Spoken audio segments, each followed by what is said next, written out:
What's going on, everybody, and welcome back to another episode of the Book Binge on the King Crusoe YouTube channel.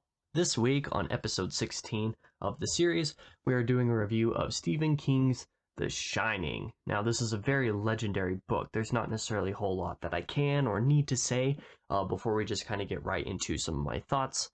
I'm still going through all of Stephen King's bibliography in chronological order, not including The Dark Tower. I mentioned in episode 12 of the series, I believe, which was the Salem's Lot review, that I was surprised by how good it was compared to the expectations that everybody else had, or the expectations that I had based on the recommendations of everybody else who, recommends that book all of the time. Let's just say right now, I was way more surprised with The Shining than I was by Salem's Lot. So yeah, like I said in that Salem's Lot video, and I think in my reading wrap-up video for 2021 actually as well, that I was a tad bit skeptical going into Salem's Lot when I read that back in November, I believe, of 2021, because I was wondering if it could really live up to the expectations, live up to the hype. I was far more skeptical of The Shining, and this was for a couple different reasons. Salem's Lot is frequently recommended as a starting point for Stephen King, but The Shining is very frequently mentioned in top 5 or top 3 lists for the author. So I was wondering, how can The Shining be that good? Like, I knew after being surprised by Salem's Lot that I would probably be surprised by this, being as skeptical as I was. And in terms of the book being ranked top 5 or top 3 by Stephen King by a lot of people, do I agree with that? Let's talk about that. What are some of the best elements of The Shining by Stephen King? Well, to me, everything was the best element, and if that doesn't tell you how I'm going to be gushing about this book throughout the whole review, that's basically all you need to know. But continue on, and we'll get into a little bit more of the specifics.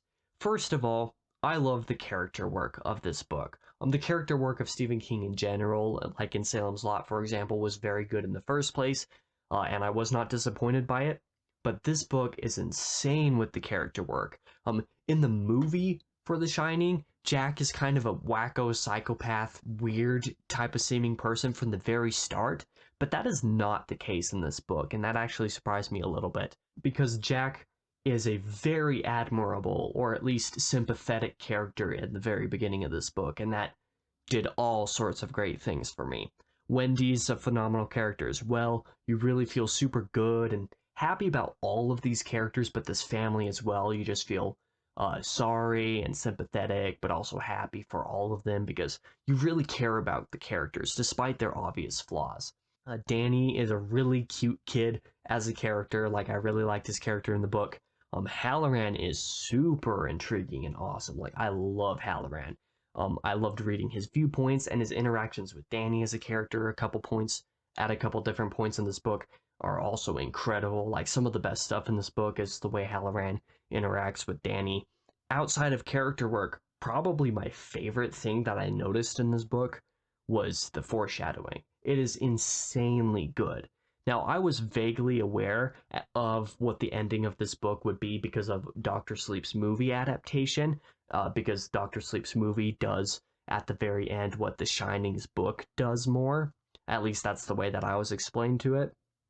Everything about this book in terms of foreshadowing was incredible. Like I said, I had an idea of what the climax of the book was going to be, and because I had an idea of what that was going to be, just the seeds that are laid out throughout the entire story by King, just leading up to that, is insanely good. It was so satisfying to catch all of those things. The mounting tension as well is very good. Like, I'm running out of ways to say incredible and very good and whatnot, it's kind of a comical thing, but every few pages just gets more tense for me.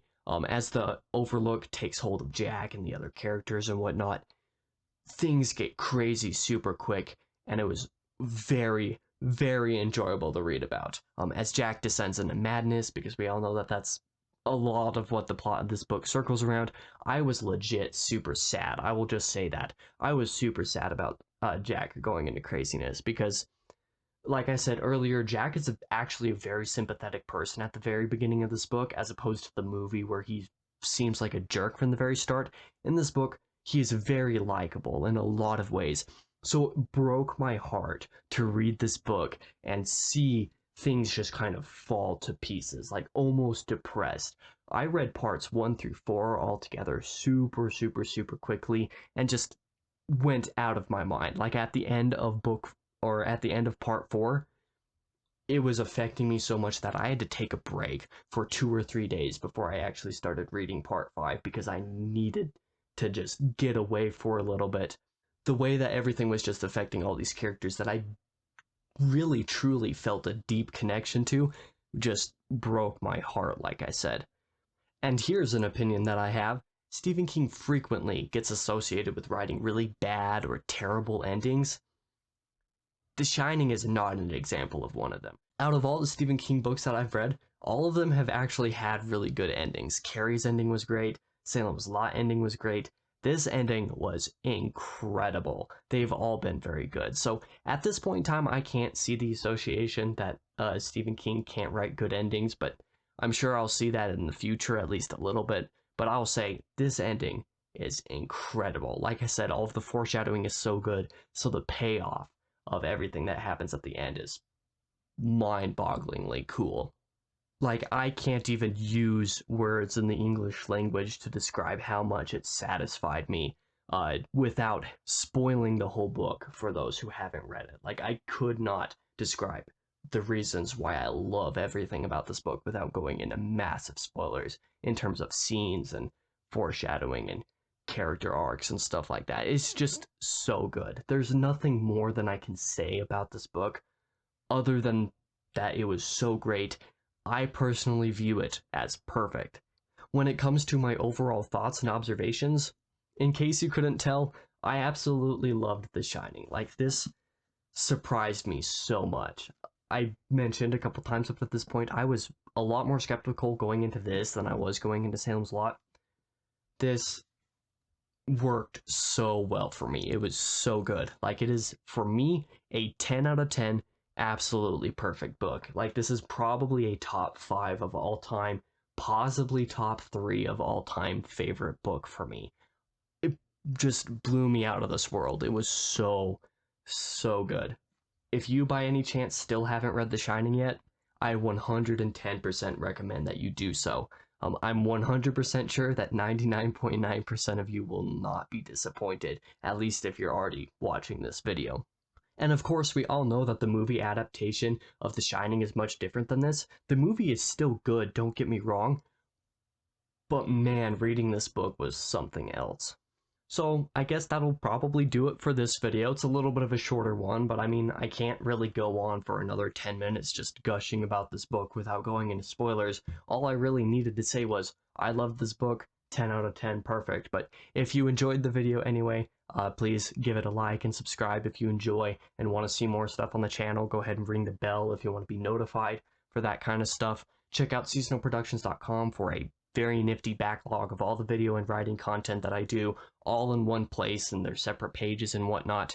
I don't really have much else to say at this. I really loved The Shining.